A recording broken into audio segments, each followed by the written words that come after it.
Hey everybody, in this video we are going over the 7 key ideas from Range by David Epstein. I had a great time interviewing David Epstein about this book. If you haven't checked that out already, I'll put a link to it in the description, and it's on all the podcast platforms and on YouTube if you want to check it out. But I learned so much from David. Here are the 7 key ideas from his book, Range: Why Generalists Triumph in a Specialized World. Before you can completely understand the key ideas for this book, though, you need to understand David's thesis. His idea here that he's trying to explain is that people who have a diverse set of skills that they build up over time and specialize later in life actually have an advantage over people who specialize early. He's a great example of this. David had a number of different aspirations in career. He changed multiple times. He went to college studying political science, and he switched to geology, but then he became a sports writer, and then he left sports writing after writing a great book called The Sports Gene and being a senior writer at Sports Illustrated. Now he's at a startup called ProPublica, and he's written a book about career. So he's always changing, and he's found evidence in people's stories as well as the research that people who specialize later in life actually benefit from the diverse set of experiences that they have, the different tools in their toolbox, the different mental models, the different professional networks that they build, that all come together in their next venture. So specializing late could be more advantageous than specializing early. That's the idea. Let's get into the key points. Key idea number 1 is preparation for what David calls wicked environments. Wicked environments are what most of us see in our day-to-day lives, in the work world, stuff like that. There are also kind environments by contrast. A kind environment is something that is very predictable, the same thing every time you step up to it. So something like a violin is very predictable, or a golf swing, very predictable. You step up to the ball, it's there, you position yourself around it, and then you execute the swing, and you try to be very consistent with that swing. The contrast is things like problem solving in a corporate environment, where you've got people, you've got factors, you've got new questions, things that have never been solved before. And another contrast is tennis. With tennis, the ball is always being hit back to you by your partner, so even though you may develop the perfect forehand, you need to be able to then know when to switch to the backhand and make changes on the fly. So an example that David gives about his thesis for the book is that he says that the thing that makes Tiger Woods so good at golf is that golf is a very kind environment. So for someone who wants to specialize and do the same thing over and over again, golf is great because you can practice and practice and practice and specialize very young and get very good in a kind environment like golf or chess, things like that. But the difference would be someone like Roger Federer, who played many sports growing up, tried lots of different things, and then eventually found his way into tennis, but was able to benefit from that diverse set of experiences and to thrive in the wicked environment of tennis. Key idea number 2 is the generation effect.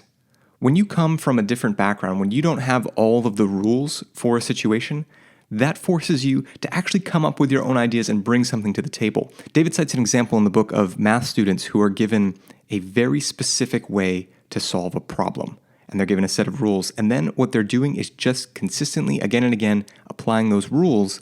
But when they are given even just a slight change to the problem, just moving different parts of it around, but really the same problem, they can't come up with the answer because their rules were so specific to the very unique situation of the form of the problem that they've been looking at before. If it's A plus B equals C, and then they need to figure out, okay, C equals A plus B, just flipping that around is too much for them. They don't know how to actually apply the idea, the concept, because they're so married to the rules that they have to follow.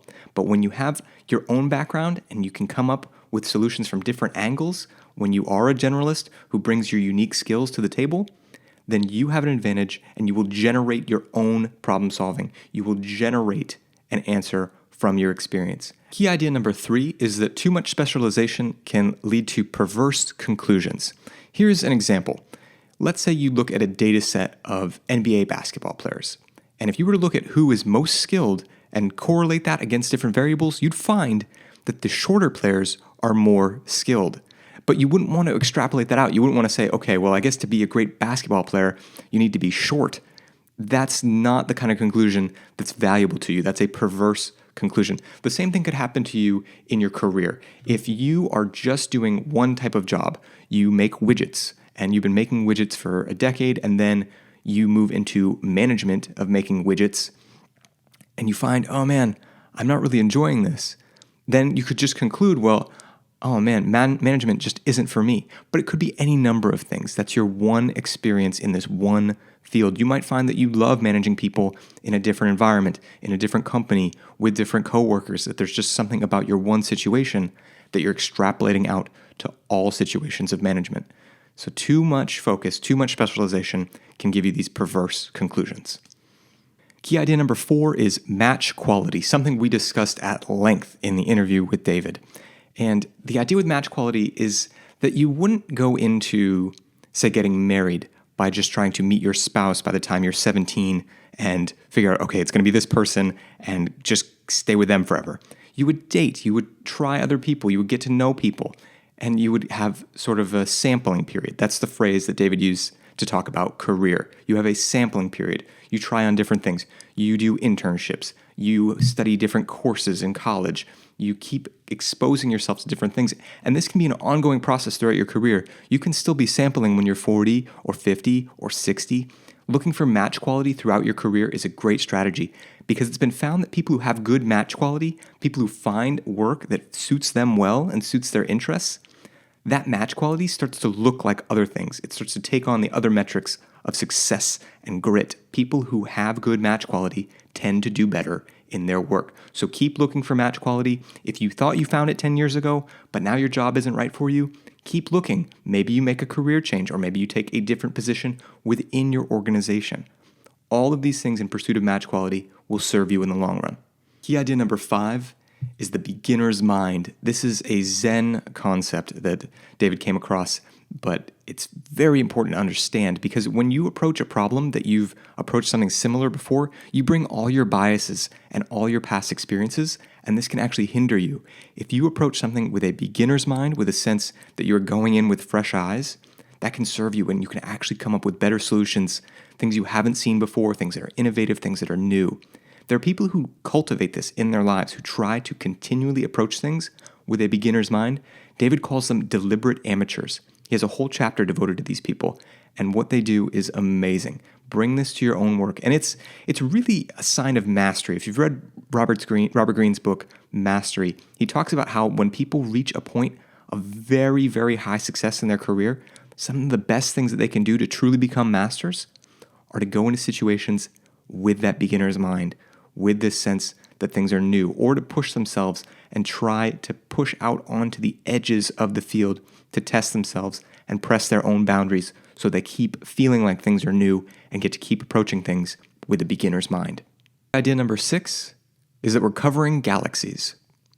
David explains that things have become so specialized and people's roles have become so distant and the body of knowledge that they have to master in their given field has become so specific that it's like at the Big Bang, we started with everything clustered in, and now galaxies are spreading further and further apart from each other. It's the same with our galaxies of specialization. They're getting so far apart that we just can't seem to connect anymore because it takes a lifetime to master a topic, let alone to be able to then translate it to your own field. There's a quote that David writes. He says, "How can frontiers be pushed if one day it will take a lifetime just to reach them in each specialized domain?" Generalists are the people who can create this bridge between these galaxies. Generalists are the people who have knowledge from one galaxy and from another and know how to tie them together to bring out the results that people on both sides need to see. And generalists can be specialists who decide to actively cultivate these new skills. David suggests that people in corporations even switch roles for a while, have someone from sales and someone from marketing switch departments for a little while so that they can get exposed to the other departments and be that person who can speak the language of the other department and create the valuable crossover that both groups know they need. Everyone knows that marketing and sales need to be able to talk to each other, but everyone is so hung up on specialization that this is often neglected. Learn to do this and you will set yourself apart. Key idea number 7 is avoiding zero-sum competition. If you are fighting in a niche to get the top spot, to be the top dog in your niche, that's tough. That is a lot of competition, and there are very few people who are really going to win at that. I admire people who carve out their own specialties, or who can translate something from one domain to another. David is a great example of this. David was a pioneer of sports science because he brought his research skills that he came from grad school, he would say were mediocre, but when he took them to a sports writing environment, they were incredible, and they put him head and shoulders above other sports writers in this very specific form of scientific research. So he was able to write about hot topics in sports, like sudden cardiac death in endurance athletes, and that brought him to a different level and helped him to escape the competition of everyone else trying to hone in on a specific niche. If you enjoyed this, be sure to let me know. I love your feedback. If you're watching this on YouTube, leave a comment. Let me know what you thought or what I left out or what you think about the book and the ideas. If you're listening on the podcast, then be sure to leave a review, especially on Apple Podcasts. That's a huge help. And that wraps up my 7 key ideas from Range by David Epstein, Why Generalists Triumph in a Specialized World.